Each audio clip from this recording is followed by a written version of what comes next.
Men, listen up. In a world where social media seems to be the forefront of everyone, we open social media and we see people's lives, right? And as this is a page to restore true biblical masculinity, I want to dive deep into one of the most misconceptions that a lot of young men have, and that is, what is a high value man, right? Now, speaking with the social media thing that I started with, um, I think there's a misconception of what a high value man is. So this video I want to focus on what is a high value man, right? But before I get into that, I want to deal with this misconception first, right? The first thing that a lot of young men think when they think about a high value man is money, cars, and how many girls that guy can pull, how many girls that guy can have, right? And all of a sudden, that is considered to be a high value man. Well, this video is to basically destroy that concept because red pill, these red pill gurus, your Andrew Tate, your who's this guy, your Myron Gaines or whatever, like all these red pill guys, they tell these young men to, and I know they mean well to a certain degree, like they tell men to make sure they get enough money, they hit the gym, but there's a certain misconception because at some degree they teach materialism and they teach to objectify women basically, right? And that is not a true definition of a high value man, right? A high value man is not a man who buys a lot of cars, who who has a lot of money, or who is material, like who is materialistically focused. Is that the right term to use? A high value man, in simple terms, is a man of integrity. A high value man is a man of discipline. Discipline is one of the key foundations of what a true high value man is. How submitted are you to God's authority? How submitted are you to Christ's lordship? And how disciplined are you? And this discipline is a whole spectrum: financial discipline, mental discipline, spiritual discipline, physical discipline, right? A man of self control, a man of moral integrity. I think that is what a high value man is, right? And you see a lot of these young men, and for a certain degree in my life, I used to have this conception too that, in order for me to be a high value man, I must, juggle all these different women. I must, make sure that I get, cars, money, and everything. And that is leading men astray. That is leading men astray because Jesus did say that for what profits a man that he gains the whole world but loses his soul. And that does not mean selling your soul basically, but you can get so lost in trying to chase all these women. You can get so lost in chasing money, chasing the bag, right? Chasing status, chasing cars, that you lose your soul, you lose yourself. Not necessarily means selling your soul, but you can lose yourself in pursuit of these things, you know. And I just want to talk to you, men, and I want to make you guys understand that I'm not saying, don't get me wrong, I'm not saying that having money or trying to look for nice, luxurious things in life is a bad thing. That's not what I'm saying. But I'm saying that that shouldn't be the main focus of you to be a high value man. A high value man has everything to do with who you are from the inside, who you are internally, than what shows, externally, right? A high value man is a man who carries himself with discipline, who carries himself with respect, who carries himself with self love. Do you think Andrew Tate or all these red pill gurus that tell you to sleep with a bunch of women, these men that tell you to treat women like objects, do you think that's a high value man? Do you think that a man who freely gives his body away to different women is high value? Do you think a man who openly allows every woman to have access to his body sexually, do you think that's a high value man? Do you think a man who who allows different women to see him naked is high value? Do you think a man who spends his money in clubs, who spends his money in alcohol, who spends his money on materialistic things, do you think that's high value?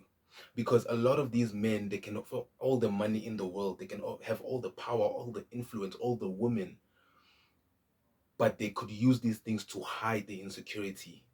They can use those things to hide what they're really battling with. But a true masculine man, a man who is high value, a high value man, is a man who is comfortable with his own skin, a man who is comfortable where he is right now in life. And I'm not saying that he shouldn't fight for a better life. That's not what I'm saying. It's okay to want a good car. It's okay to want a better life for yourself. But that shouldn't be at a cost of your soul. You get what I'm saying? That shouldn't be at the cost of your soul. So in order for you to try to start being a high value man is start taking care of yourself, right? Start getting up and getting things done. No matter what a true man is a man who gets up and gets and gets, because I don't want to use swear word, but you get ish done. You get up and you get it done, no matter what you feel like.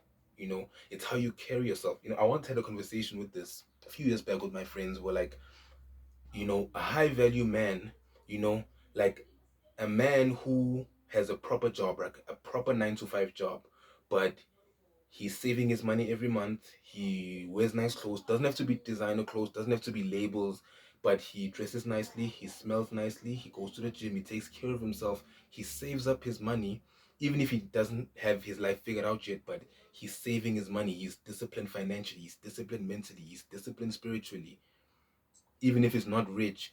That man is more of a high value man than a man who earns 6 figures a month, but he spends his money on women, spends his money on alcohol, spends his money on nonsense. That man who works a 9 to 5 job is more of a high value man than that guy who earns 6 figures a month, because he knows what's required of him. He is treating himself with respect. He is carrying himself with dignity. He's carrying himself with moral integrity. And that's what it means. That's true masculinity. True masculinity is not how much money you have. True masculinity is not how many women you can get, how many women you can sleep with. True masculinity is not how much cars you can have, how much money is in your bank account. No, true masculinity is being comfortable in your own skin and getting the work done. And how you carry yourself as a man, how you discipline your self-control. Your self-control. Not everyone needs to have access to your body. Not everyone needs to know how much is in your bank account. Not everyone needs to know what car you drive. Not everyone needs to know what kind of lifestyle you're living. You're comfortable in your own skin. You don't need to share that with the world. I think that's what it means to be a high value man, a man who is submitted under Christ's lordship, a man who carries himself, a man who carries himself with dignity, a man who is able to lead his group, a man who's able to lead his family, or to lead the people that are beneath him with integrity, because he's submitted under Christ's lordship. That's what makes a high value man. That's what makes a man of integrity, a man of discipline, a man of high value. That is a high value man, not a man who prioritizes getting women, getting laid, or spending so much money in the club. That's not high value. And this is sickening, because a lot of young men think that that's what I should do to be high value. Sleep with a bunch of women as much as possible, get as much money in the bank. You chase those things so much that you start losing your soul. You know, when Jesus said, "For what profits a man to gain the whole world but forfeit his soul," he didn't mean don't sell your soul. He also means that you can get so lost in the world, you can get so lost in the things of this world, that you can lose your soul. That it starts taking God's place in your life, that you lose your soul to these things. You become a slave to money, you become a slave to women, you become a slave to sex, you become a slave to fornication. This is serious. This is a serious topic. So I want you guys to understand that a high value man is a man who has discipline, who has self-control. Just because you can doesn't mean you should. Just because you can spend your money in the club doesn't mean you should. Just because you can sleep with a bunch of women doesn't mean you should. Just because you can live a very wild, fast life doesn't mean that you should. That's where self-control comes in. That's where moral integrity comes in. right? And again, I repeat this. I know but I repeat this. I'm not saying that chasing a crazy lifestyle, or I'm not saying that, wanting to have nice cars, wanting to have, but don't let these be the reason that you lose your soul. Don't let these be the reason that you lose your discipline, you lose your self-control. Because a man who sleeps with a bunch of women, society can label him as a high value man, but he has no self-control. He has no discipline. He is a slave to sex. And that is a weak man. A man who gives himself freely up, a man who easily sleeps with a bunch of women is a weak man, because he has no self-control. He is a slave to women. He is a slave to sex. Right? So I want you guys to understand, and I want to change this conception of you, of what a true high value man is. If you've made it far into this video, thank you so much. Thank you so much. Hope you've enjoyed this video. If you have any testimonies, any questions, my email is in the description. Thank you so much for making it far into this video, and I'll see you in the next video. Thank you. God bless.